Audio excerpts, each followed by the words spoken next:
Welcome to the Trying to Be Better podcast with Joel and Steve.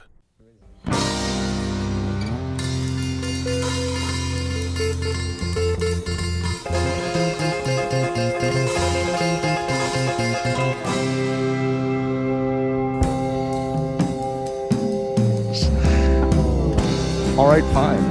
Yeah, here we are. My computer's about halfway dead, so we'll see how this goes. What are you eating this morning, Joel? Today,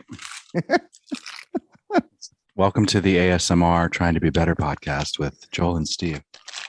I'm eating a kind breakfast protein, peanut butter, banana dark chocolate. It's very good. What the hell is ASMR? Are you serious? Yeah. Not very often, but in this case, yes. ASMR is, I don't know what it stands for. Let's Google it. What are you giving me a hard time? You don't even know what it is. Well, I mean, ASMR. It is an acronym that means autonomous sensory, autonomous sensory meridian response. Sometimes auto sensory meridian response. It's a tingling sensation that usually begins on the scalp and moves down the back of the neck and upper spine. A pleasant form of paresthesia, it has been compared with auditory tactile synesthesia and may overlap with frisson. So essentially people really, it does not really get me, but Kirsten does. It's like there are like people on TikTok, or they make YouTube videos, or on Twitch with like these really good mics, and they like whisper and they make all these tactile sounds. Like they'll they'll have like acrylic nails and tap on the microphone, or they'll whisper, or they'll make crunch, like they'll get like materials and crunch them and stuff. And it gives the listener a ASMR, gives them a meridian response and makes them tingly and feel good. Well, welcome to 2022. Well, that's where we go to feel something, man. Why not? Mm-hmm. I can't believe that's where we go to feel something. Yeah, I can't believe you don't know what it is. I don't know, man. I just like my rock and roll. Yeah, that's fair. Whatever. I bet you've had an ASMR response to like a good Drums in Space. Oh, I'm sure I have. Yeah, you know sure. what I mean? Yeah. Why label it? Well, some people need their kink, right? They need. I get it. They need somebody whispering and tapping on a microphone. I have a decent microphone. Maybe I'm missing out on an opportunity here. That is a great revenue stream, Steve. Well, because this one's been so profitable. You know what I mean? You know what you could do? You could do an ASMR video and just like, you could talk about whatever you wanted as long as it was whispered and like whispered. Yeah, you need to. I'm not even gonna. You don't even know what it is, but I highly recommend between now and next week. I don't have time for this shit, Joel. You have tons of time for this shit. Don't give me that. Oh my God! Speaking of the 5 minutes. Speaking of things I don't have time for, how is your floating?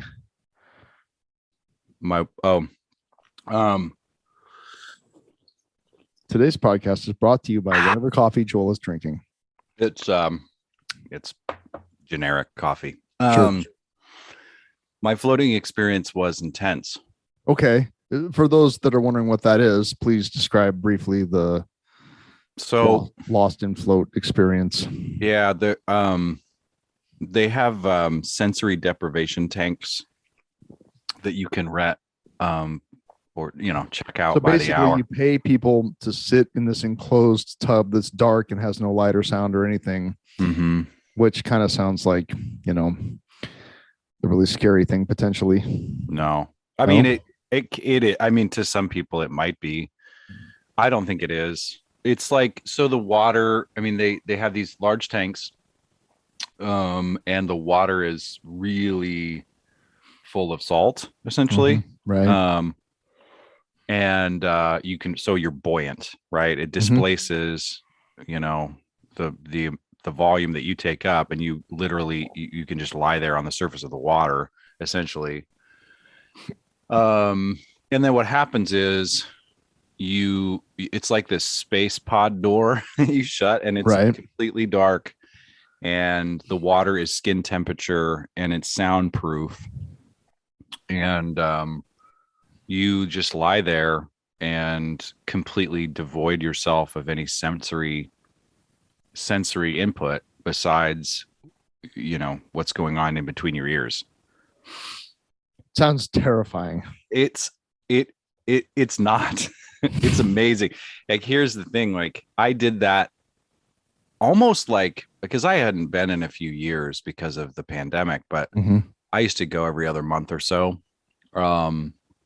And it was kind of it was like a crash course in meditation. It is meditative in that it sort of gets your brain and body, it slams you out of that it slams you into the parasympathetic.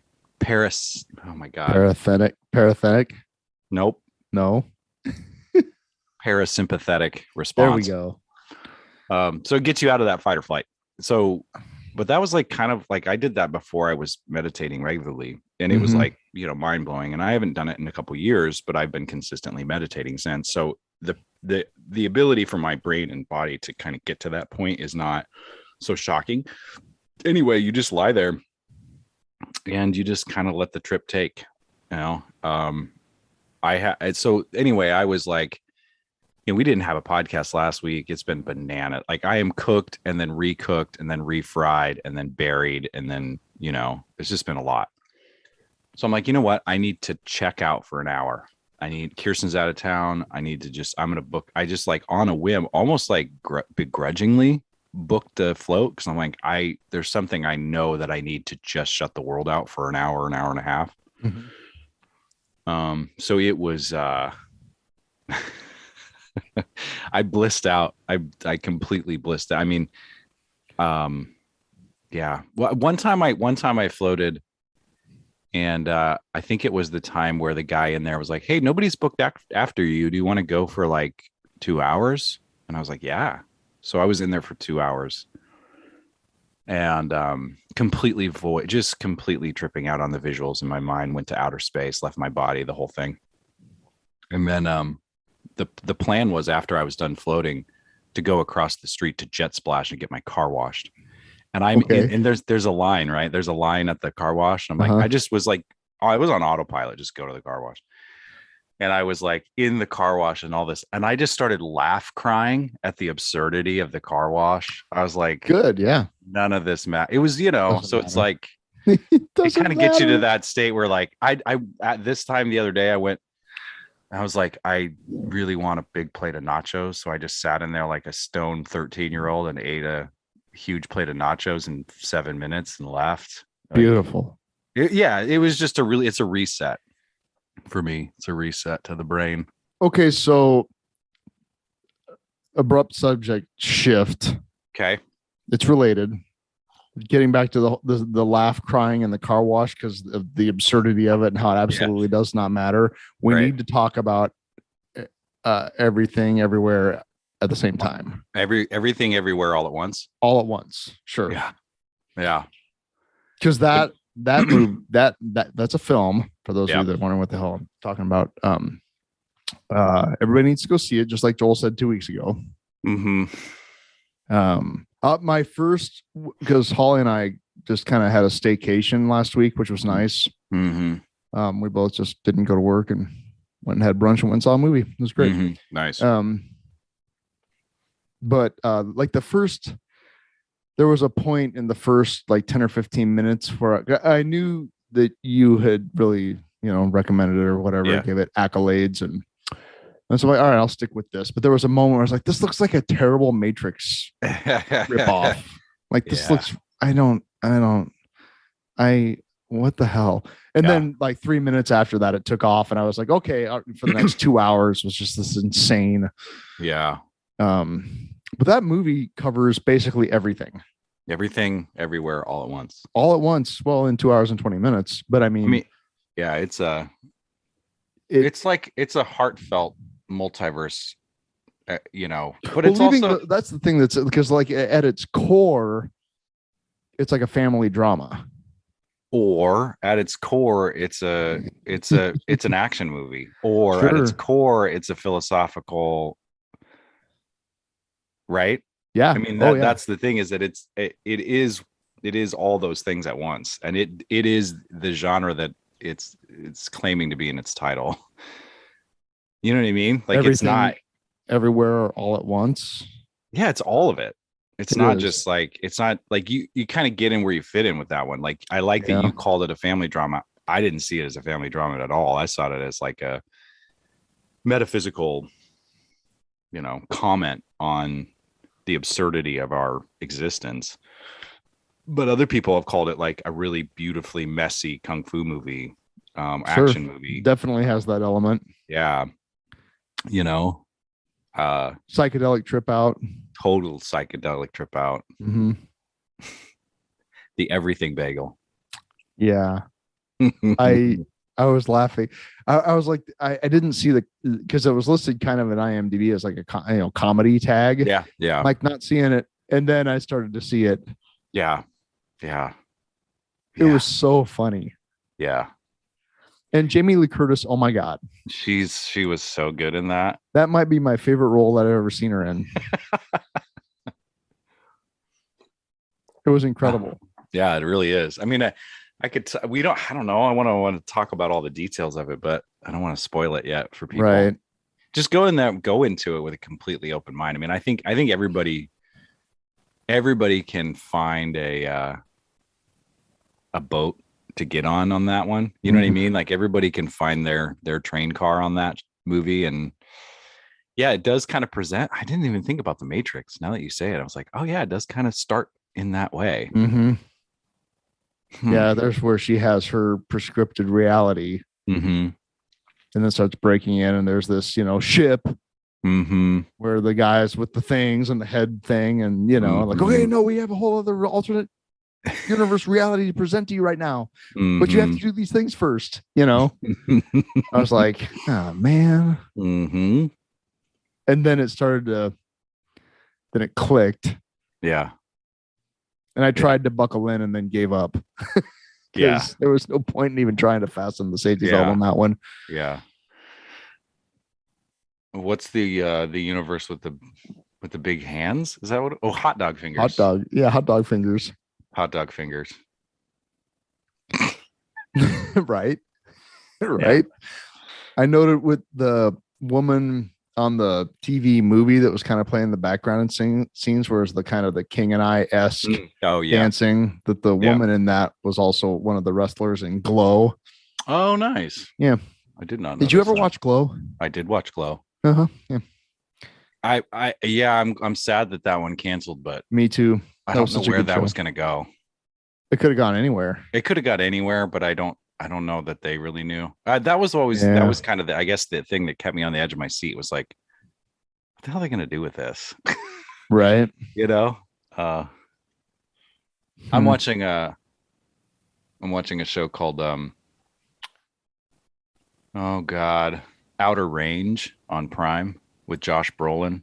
Oh, is it Western? It's great. It's a little Western and a little sci-fi and a little murder mystery. I like Josh Brolin.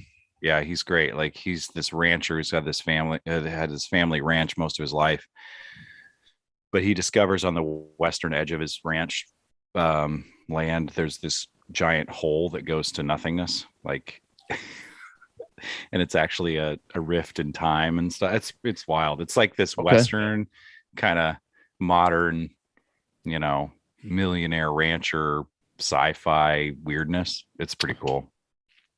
What was that show? There was a couple seasons of it where each season was different characters, different plot, but it was the first one was with Woody Harrelson and the crime dramas. True Detective. Yes. Was that it? That True Detective, yeah. That was that made me think of that, because like it had this kind of supernatural element to it. Yep. That's Rust Cole. Yes. God, that was intense. Mm-hmm. That was that show was brutal. Mm-hmm. And I liked it a lot. I think the second season got a lot of guff. I liked it a lot, and I never still watched it. I haven't seen the third season either. Oh. There's 3 seasons, but I just stopped after the first one because that was like enough. For sure. Mm-hmm. That was very intense. Like Very it was like one of those intense acid experiences where like that was amazing, and I don't ever want to do that again. I'm curious though, like, so going back to the floating thing, I've talked to people about that and said this is what it is, and people are like, fuck yeah, I would love that, and there are other people like, fuck no, I would not. You seem like the person that would not enjoy that. That does not sound like I'm in. I want to go try it actually. Here's the deal with that though, you've got to kind of do it a couple of times. I mean, you sit in meditation though, but I mean, it takes a little getting used to, like just practically and also like mentally, like your brain, because I watched my brain grab for things to be afraid of. Yeah, see, that's like, interesting. Like it needed something that's like, but once you completely there's no way to completely turn off the senses. You can kind of feel the water. You kind of float and you bump into the side of the tank or whatever. Right. And you're like, oh, but it's, but yeah, once you get to that kind of spot, you can really, I don't know. Your brain kind of rewires itself a little bit. And, it is something I think people could chase, like that euphoric feeling of returning to the world a little bit. It's like, it feels really good. I could see how people could get like they'd want that all the time or want to do it, and it would kind of burn out maybe. But I don't know. I'd be interested to hear your take on it. Yeah, I think maybe that's something I'll do. I mean, I live right down the street from the place, so yeah.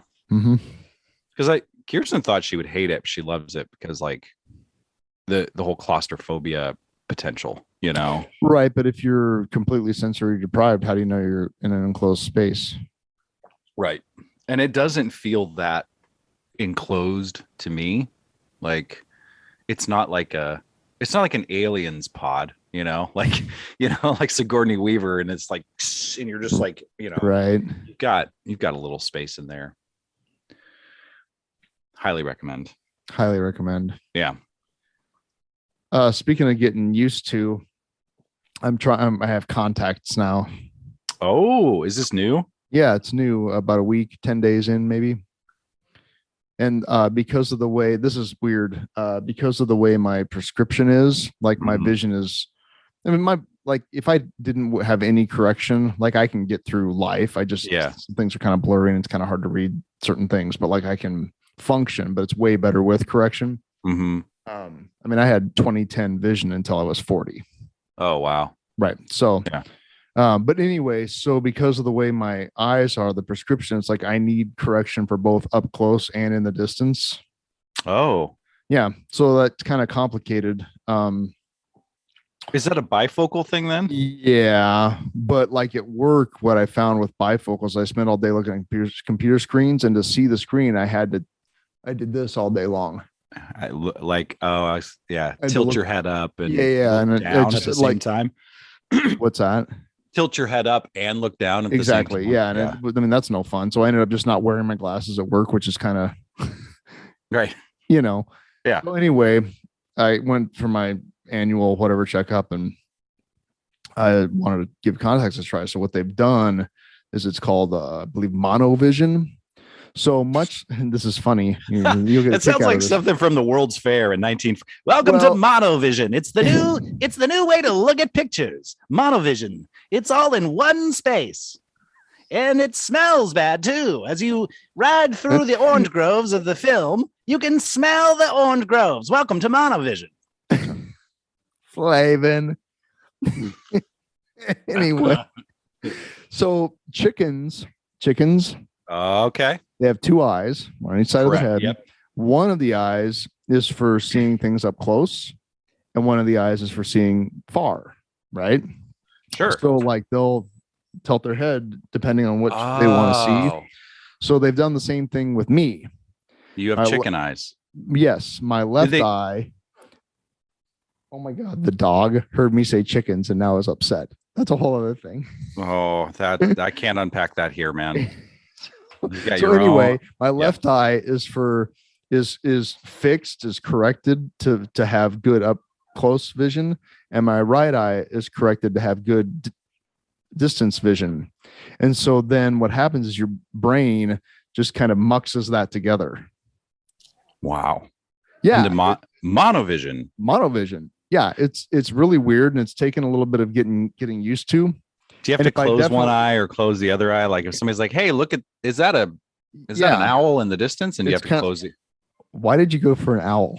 I don't know. Okay, because I was kind of hoping to see an owl. Okay, but that's so yeah, that's kind of a thing, but like, and it's taken some getting used to, and it definitely there's a break-in period where my brain had to kind of get used to that. And there are times when it's like I have to, it's almost like those 3D posters where if you think about it, you'll never see it. Yeah, like on Mallrats. I only saw that once. That was my least favorite Kevin Smith movie. Oh, okay. Yeah, but I know what you mean. You kind of have to relax your eyes and let it all blend together. Not think about it, and then because if I think about it, then my vision gets kind of weird. Do you think that if you harness this power, you could see the fourth dimension? Well, I mean, I already have a window into the whole Korgon thing, so that's true. Yeah. I wonder if entering the cave, repeatedly actually allows you to see it clearer. I'll tell you, I haven't been since I got my contacts, so I'll let you know. I'll investigate. I'll check it out. I'd be curious. I mean, that power is so great. I don't see how this little vision correction thing is going to affect any of that. Right. It's the limits of the human body. Right. Really. And that's the whole thing that feels so ridiculous about this is look at what I'm doing. It's like I'm spending all this money and time to correct this little vision problem that is absolutely irrelevant. Ah, yes. In the big picture, I mean, I do have to function in this mortal situation. Yeah, on this mortal coil. Right. How is it touching you? That's the only thing that's kept me from getting contacts, my friend, because here's the play I recently did. They're like, we want you to wear these other glasses, but they were just, dummy glasses. They didn't have actual correction in them. Like, do you have contacts? And I mean, every play I've ever been in, people have asked me, I'm like, no, but I'll get along. And this one, I was like, I don't know if I'll get along. Right. So I'm like, I've always refused contacts because I don't want to fucking touch my own eyeball. So here's the thing. First, I'm going to let a dog out. I'll be right back. Every fucking time we record this fucking podcast, this dog, it's like you set it up. Bitch. I mean, here's the thing is that so here's my experience with that is like, that's one of my big things with contacts and why I wasn't interested because the whole touching my eyes thing. Yep. But all glasses are a hassle. So I'm like, how long have you worn glasses? Like since you were a kid? I got them when I was like in 8th grade, but I didn't really like to wear them a lot. I wore them on and off in high school, but it was like, but for a long time, you've worn them for 20 plus years. Sure. Yeah. Yeah. So glasses are pretty new to me. And then to me, whatever. I just thought like the only thing that was keeping me from Holly's worn contacts forever.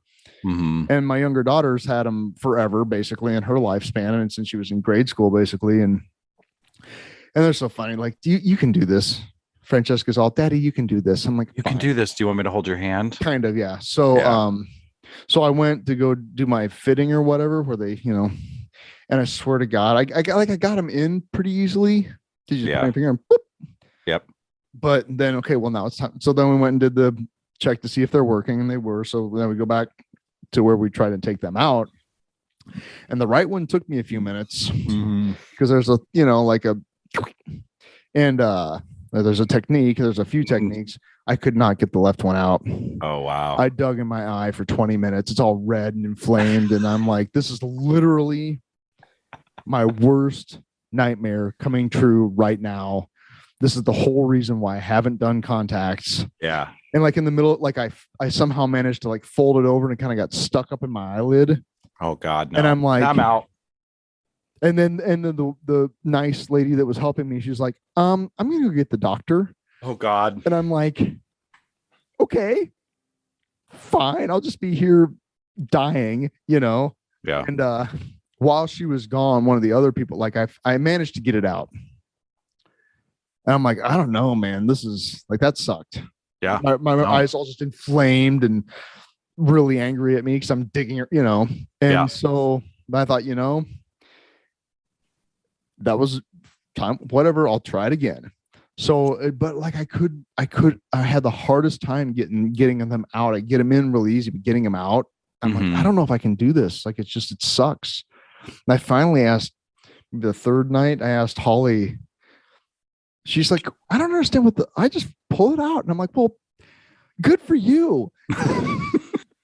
You've been doing this for 30 years. Like, this is horrible for me. Old dog, new tricks, Holly. Kind of, yeah. And then she just showed me. She's like, well, this is how I do it. And basically I was just doing it wrong. Because when you're pulling him out, you don't need to touch your eye. You just grab the lens and kind of just flick it out.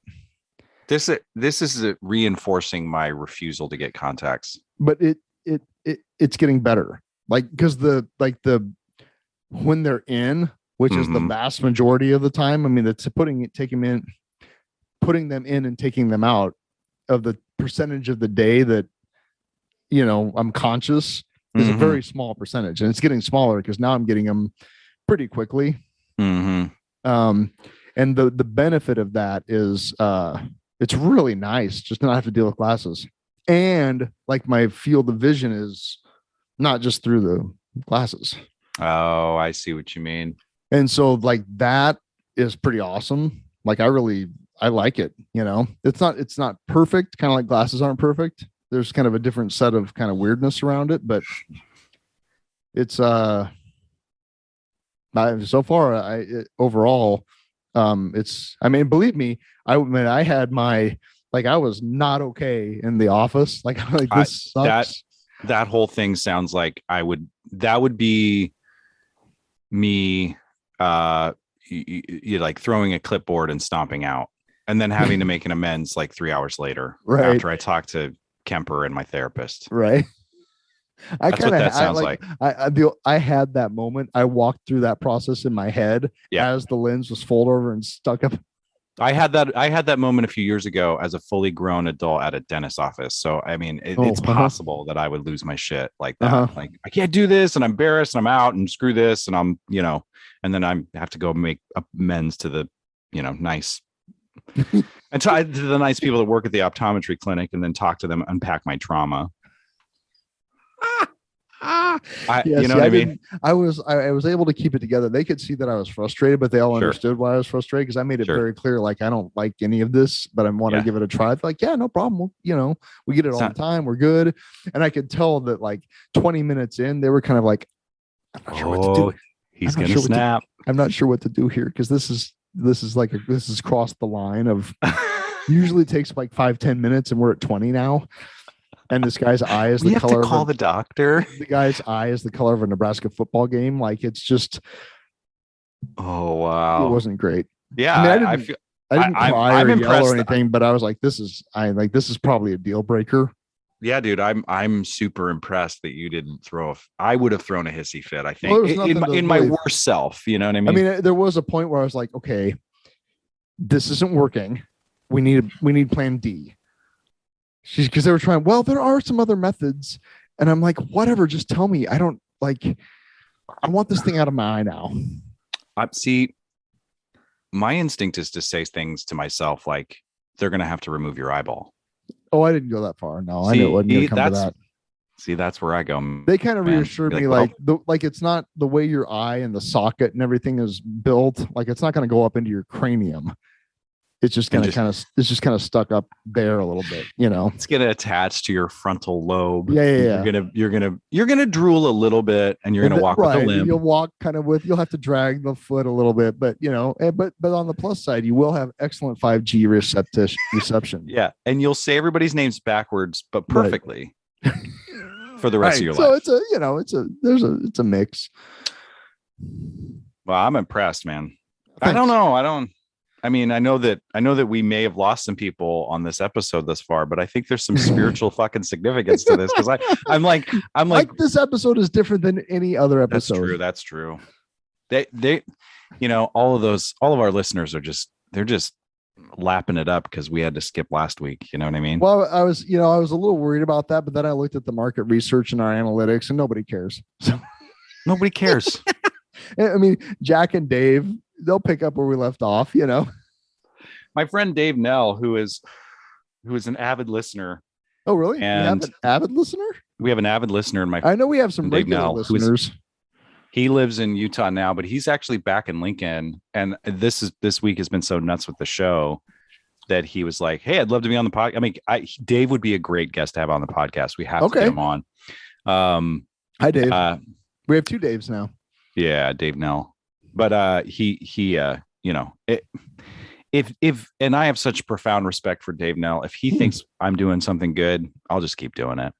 I love it. You know what I mean? Thanks for listening, Dave. Yeah, thanks, Dave. He's actually in Lincoln right now, so I should hang out with him soon, but gotta make that happen. Try to hook that up. Anyway, I'm proud of you. I'm proud of you. You're a contacts man now. I don't think I can do it. I think. Yeah, I didn't think I could either, but I'm after kind of looking at it and seeing the potential, benefit of them. I'm a fan. It's a trade-offs like anything else, And once I figured out strikes and gutters, I can literally just dig my fingers as long as they're relatively clean in my eye for 20 minutes and not go blind. That's, you know what I'm saying? Like that's, yeah, but I've been through these that. like I have these allergy drops I put in my eyes, and it is, I mean, I shut the door. I'm so embarrassed because I don't want Kirsten to see how I can't even get the damn eyelid up long enough to put it every bit of energy from my entire body is going to shut my eyelid because I'm you're not gonna, contacts aren't gonna work for you then. I don't think they're gonna work for me. You have to be able to hold your eye, you're like completely open. Nope. And then look in the same spot while you nope. Okay. Hard pass. Unless I have to. You don't have to. If like my agent says, "Hey, we've got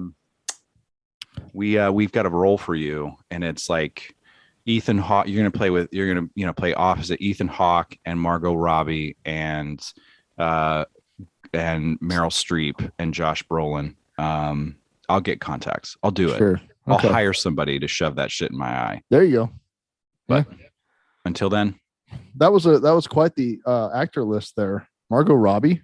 Yeah, Margot Robbie and Meryl Streep and Ethan Hawke. Yeah. Okay. Yeah. Ethan Hawke would be my love interest in that scenario, though. Is that right? Just so we're clear. Okay. I can see that. I'll just leave it there. Sure. Thanks. Good. Weird.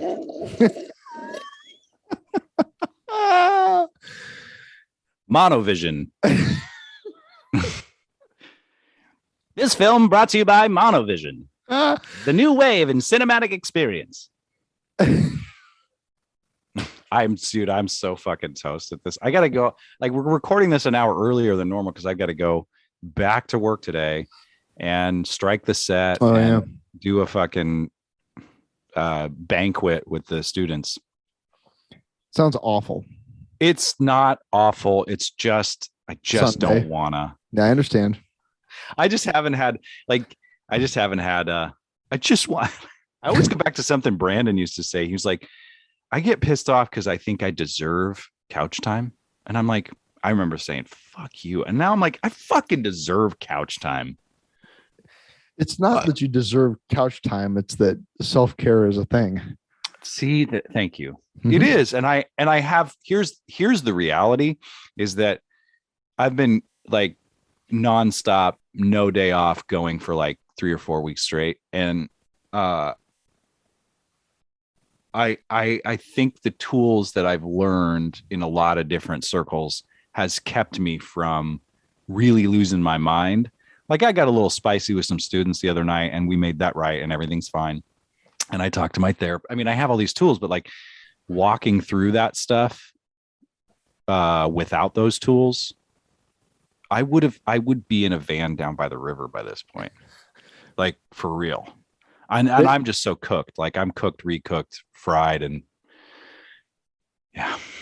So like a nice one of those Mercedes Sprinters vans, or like a old conversion van.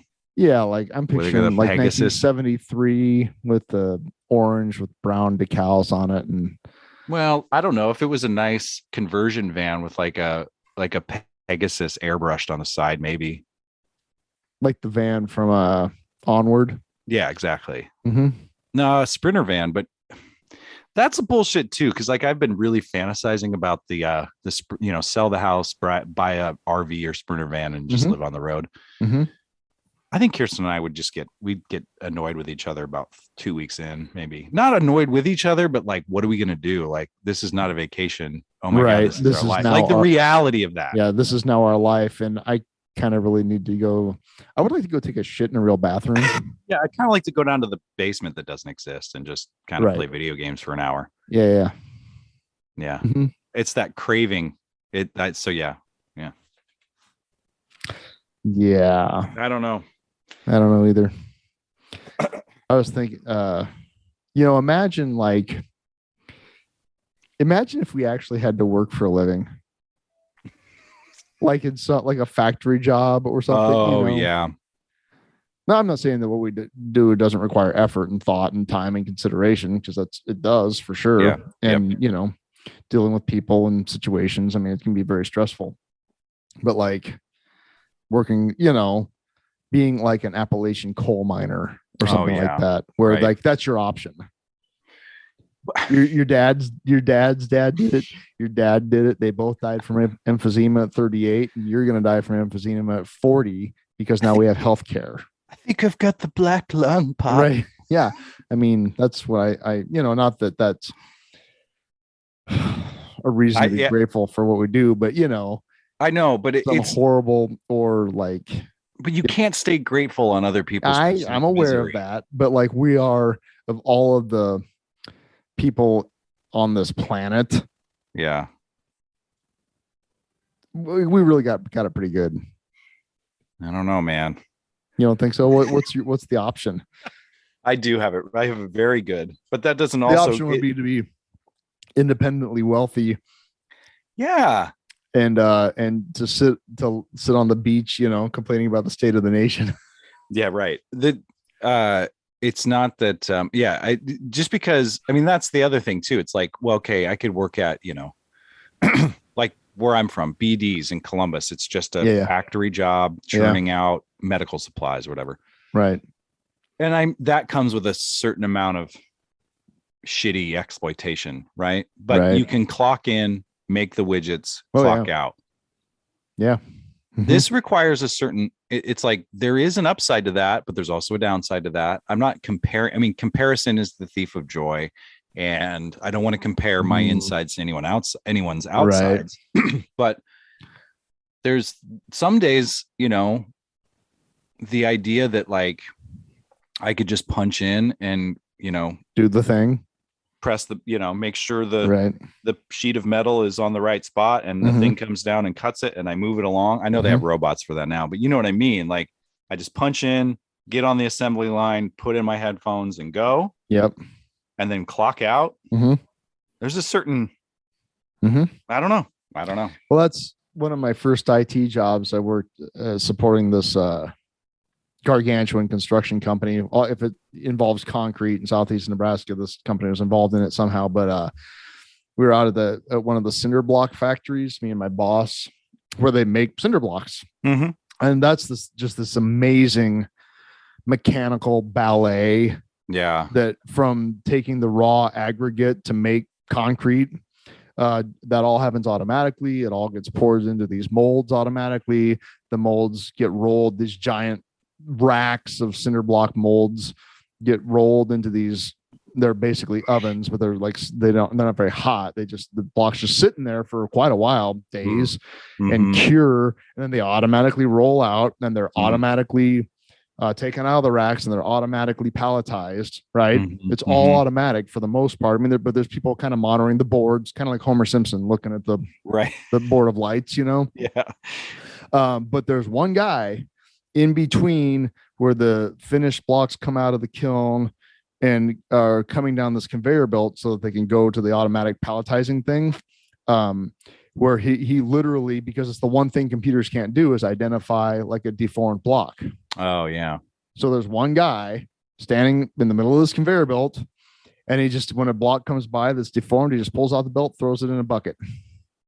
Wow. Block comes by and just checks them as they go by, and there's like block, block, block, bucket, block, block. That's all he does all day long. And I was just watching that, and I said, man, I don't know if I could do that. My boss he didn't even miss a beat. He just goes, I bet he doesn't take work home with him. Exactly. That's what I'm saying. Like, I mean, my beautiful work is very emotionally invested. Not that anybody else's isn't, but I'm working with young adults who are being pulled in a billion different directions, and I'm asking them to invest their emotional talent, energy, time, all of that into this project. And sometimes that's a recipe for emotion. That's intense. You know what I mean? And it's like some days, but that's the other thing, is that like, if I was the block dude, I don't know how, I mean, would it be, how many days? 7? You'd lose your mind in less than a week. 7 days. 5 working days. I'm out. I just walk off into the sunset. Yeah. I mean, the that's blocks pile up. Right. Or not even tell anybody, just buy them. Just hat, throw my hat off. Yeah. Hard hat. Hard hat. Take my hard hat off. It would bounce along the floor as it kind of skittered. Yep.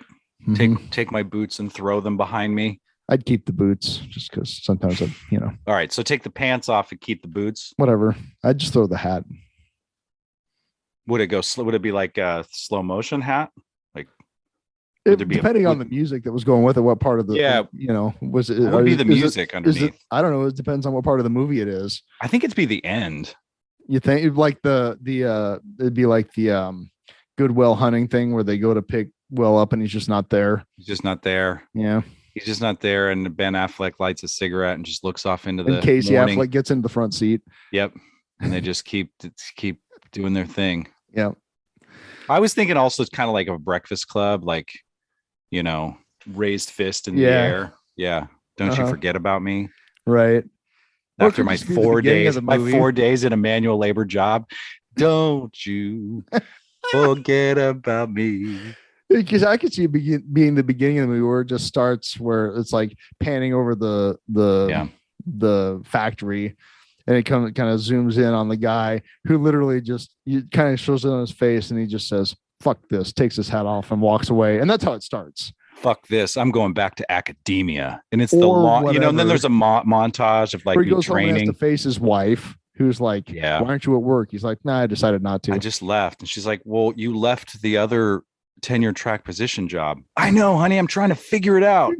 and then it's just the long, it's like a Rocky movie returning to the classroom, with a lot of training, a lot of emails. See, that's so funny because I've been watching, I'm catching up with Better Call Saul, and I started season 6. So I'm in a very like, you're like, I don't know, the tenure thing isn't working out. And I'm like, yeah, I think I'm just going to go commit some felonies. I started watching, I watched the recap of what I thought was the previous season. And it's been so long. I was like, I don't fucking think I watched that season. So I totally did. Season 5 popped up on Netflix recently in preparation for season 6, which is now live. Right. And I thought that I was like ready for the final season, but I wasn't. I hadn't watched season 5 yet. I think I had season 5 going on DVR, and I had a few to finish, and then we got rid of cable. Season 5's up on Netflix, and dude, you have to watch it. It's amazing. Well, because I started watching the first episode thinking that was the new season. That's what I thought too. I did the same thing. And I was like, I've seen all this, but I don't think I finished the season. So I'm like halfway through season 5 somewhere, but I probably should just restart it. You should, because it's amazing. It's so Bob good. Odenkirk is a fucking national treasure. He's amazing. Yep. And the writing and some of the just situations in season 5 are just gripping. I'm very excited for how and his relationship with Kim Wexler. I mean, it gets real interesting. Well, I thought I read somewhere that there will be a little bit of overlap of timeline with the beginning of Breaking Bad. Oh, I didn't know that. I think there might be a little bit of a crossfade there, My, which is my, interesting. my 22-pound dog is doing her best to now break down the door that I ushered her out of a few minutes ago. What's her deal? What is I got a bone to pick. Put her on the mic. First you want out and then you want back in. No, she didn't. She never wanted out. She just wanted me. So that's why I put her out. She has a real hard time sharing you, man. I know she does. She's very, very possessive. It's actually kind of sweet. No, it's just weird. Well, she loves It's codependent. Me. Yeah. I'll say it. Dog, you've got issues. Dogs are codependent. Dogs are codependent. What the hell is wrong with you? They need to fucking figure it out. They need to be okay by themselves. I'm just gonna say it. Yeah, you said it. They need to be more like cats. No, they both have their roles. Yin and yang. Dogs can't live without us, and cats are like, I'd kill you if you didn't give me our food. Yeah. The only reason you even are alive right now is because you're the one that gives me the goddamn whatever they eat. Fancy feast. There's like something I like Colin's dog, Nico. I've never experienced someone so excited to see someone, like when she sees me or when she sees Colin every day, but like she doesn't see us as much. So, but she remembers us. She loses her fucking mind. And it's like, it feels so good. Exactly. Like I didn't do anything to deserve it. I was a dick all day. It's just grace. You're here. Oh my God. I'm so glad to see you. Be the person your dog thinks you are. Yeah, exactly. Yeah. I'm getting this stare of like, it's I'm not feeding you yet. Sorry. What's it? Is it lunchtime? Is it ball time? What is it? It's you're not paying attention to me time. Okay. Yeah. Are you kind of the primary caregiver to the dog? I am. Yeah. Well, she has some feline characteristics in terms of like the sometimes complete indifference. Okay. But then it'll turn on a dime and be like, hello. And she'll be so sweet about it. I'm talking about my dog now. She'll come up and she'll sit next to me on the couch and then she'll just kind of put her paw like on my arm very gently, like, hi. And I'm like, okay, that's sweet. Yeah, but you also spend money on her food and shots and all that feces in the yard. Yeah. So she's codependent. She has codependent. I mean, it's toxic. You hear this, kid? We're just this relationship is unhealthy. It's not. I just want to be in a two-way street situation, not a one-way street, Sonny. She's kind of demanding. When are you going to get a dog? I don't know. I was just thinking about that. I'm like, fuck, maybe I should go get a dog. Surprise Kirsten. Hey, we got a dog. We talk about that stuff all the time. And it's like we vacillate between doing it and not doing it. And we've got so many people around us that we're like, oh, but if we go away on vacation and blah, blah, blah. And yeah, that's real. Take care of the dog. Like my mom, like pretty much is the sole caretaker of Colin's dog right now as he's in, rotations and shit. So like, they would take care of, I've got tons of people take care of your dog. You should get a dog just so you can experience the joy that is. I don't know. It seems pretty. I've got going on right now. I don't know, man. Oh my gosh. I got a lot of concerts to go to, dude. I don't know. That's real. Dude, we're going to see some music here coming up. Yeah, I'm going to see Mudhoney on Wednesday. I randomly bought a ticket to see Mudhoney. And is that the grunge tip? Yeah, dude. They were kind of they were a band in Seattle that got kind of, noticed and big, but they didn't blow up like some of the other bands. Right. But they are And it saved all of their lives, I'm pretty sure, but they by are not getting huge. Yeah, but they're so fucking like Mark Arm, the lead singer. He was a big deal, but he had some drug problems, but he still like his day job literally still is packaging records for Sub Pop. Oh, okay. So like if you buy records from Sub Pop and have them delivered to you, he probably packaged them. Oh, wow. But he's still got Mudhoney. Where are you seeing them at? Slow Down. Oh, there's a great Mudhoney documentary on Prime. It's pretty cool. Okay. But I'm stoked to see them. And then Pearl Jam on the 20th. Oh, nice. Las Vegas, Nevada. Did you see the thing? Oh, did you see that Lake Mead's out of water? What? Yeah. Cool. The headline yesterday, Lake Mead's like out of water. It's like 90% of Las Vegas's water supply. Oh, fuck. Yeah. So that's the thing that's happening is we're now actually getting to the place now where the planet's running out of water. So that'll be fun. But I'm glad that fountain is still working. The fountain of youth. Oh, the Bellagio fountain? Yeah. The synchronized mechanical fountain situation. I'm glad that it might not be running when you get there.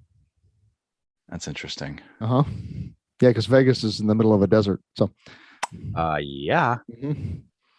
Yeah, and one of its primary water supplies is not able to provide water now. So fun. That seems like that's fine. Yeah. Well, the thing that I always fall back on is that, global climate change is just a liberal hoax. So yeah, totally. Yeah. Yeah. I can't believe they drained that lake. Joe Biden and the Joe Biden administration. Yeah. Drained the lake just to, so that they could pass their legislation for climate change bullshit, right. Man. Yeah, exactly. Right. Sleepy Joe, man. He caused it all to happen. He's completely incompetent. He's completely incompetent, but he managed to raise gas prices all on his own and drain Lake Mead. So, yeah. Mm-hmm. Yep. What a mastermind. Henry Rollins. Oh, how was that? He was amazing. It was so good to see him. He only talked for 2 hours and 20 minutes this time, so it wasn't the 3-hour onslaught. Just a bite-sized version. Yeah. But it was great. And that's, he talked about that for a minute. He opened the show by saying, here's the people that prevented me from seeing you for so long were the anti-maskers and the anti-science people. Yeah. And teed off on that for a few minutes, but it was funny. He was all in good, but pointed humor, Then he also talked, the people that exact dynamic where like Joe Biden's a fucking moron. He's Sleepy Joe. He can't do anything. But he also stole an election. It's like, which one is it, man? Yeah. You don't get to have it both ways. Well, JFK Jr. is actually currently president. Oh, is that right? Yeah, that's that's the crazy edge of that. I don't know. Yeah. I mean, it could be worse, I guess. I'm not sure how, but could be. Yeah. What other concerts are you going Well, to? we're going to go see Holly's favorite band in the world, which is The Cult. Oh, shit. Coming up here real quickly in Denver. We're going to blast out, see The Cult, and blast back. That won't suck. No, it'll be fun. Be good. Where are they playing at? Are they playing at a big... No, it's some club in Denver. Perfect. Yeah, it'll be good. I saw him at the Capitol Center outside of Washington, D.C. in '89, opening for Metallica. Wow. And actually, I was, I had electric or whatever, played the shit out of that in high school. So I was kind of excited to see that's a weird, in '89, that's a weird band to open for Metallica. Well, it was, and it wasn't great, frankly. Yeah. Not through any fault of the Colts. It was just like the sound sucked and people were not there to see that. They were not. And it was kind of a weird billing. And like, they definitely whatever the production for their set was not great. Yeah. It was just this sonic sludge. Couldn't really, Yeah.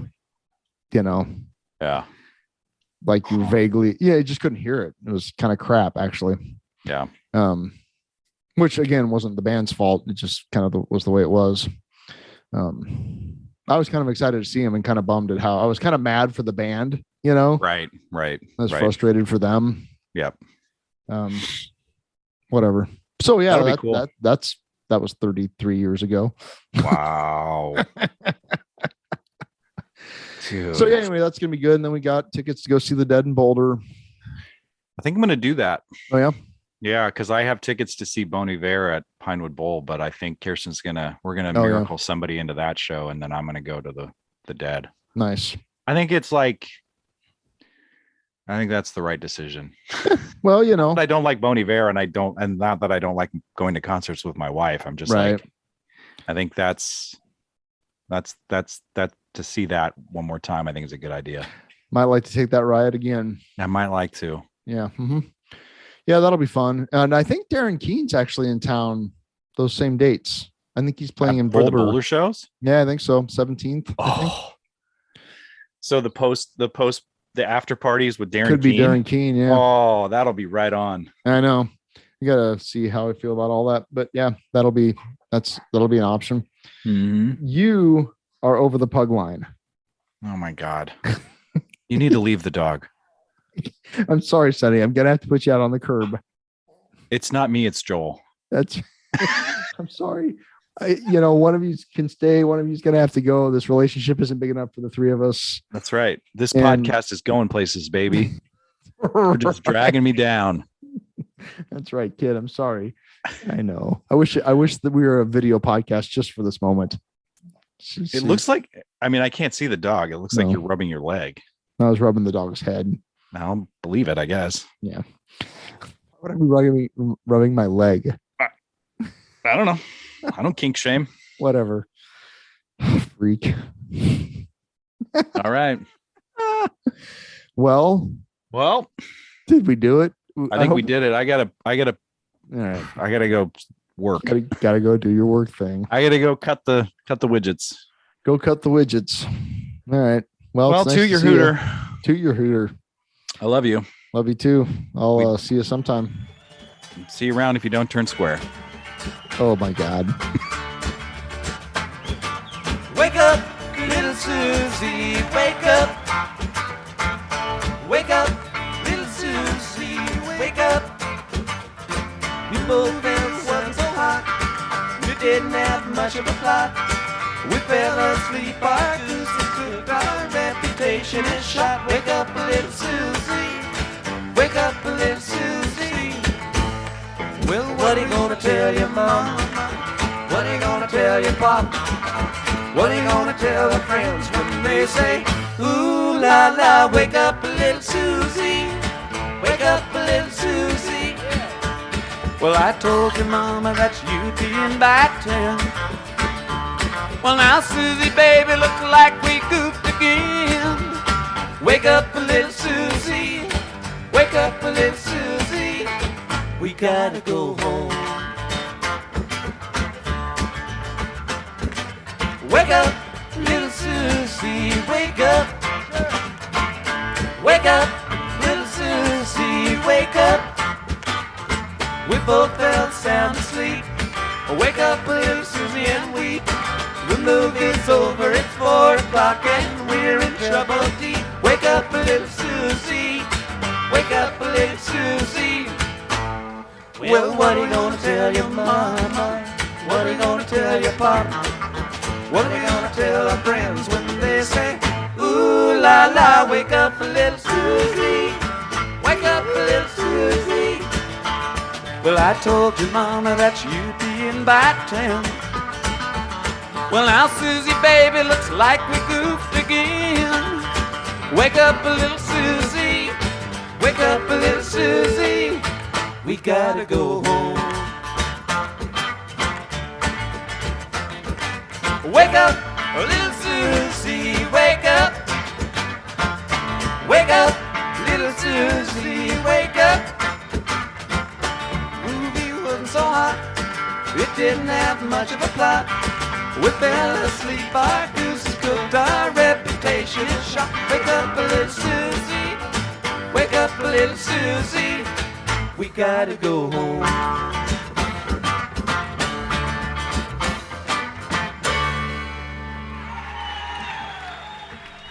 Don't forget, toot your hooter.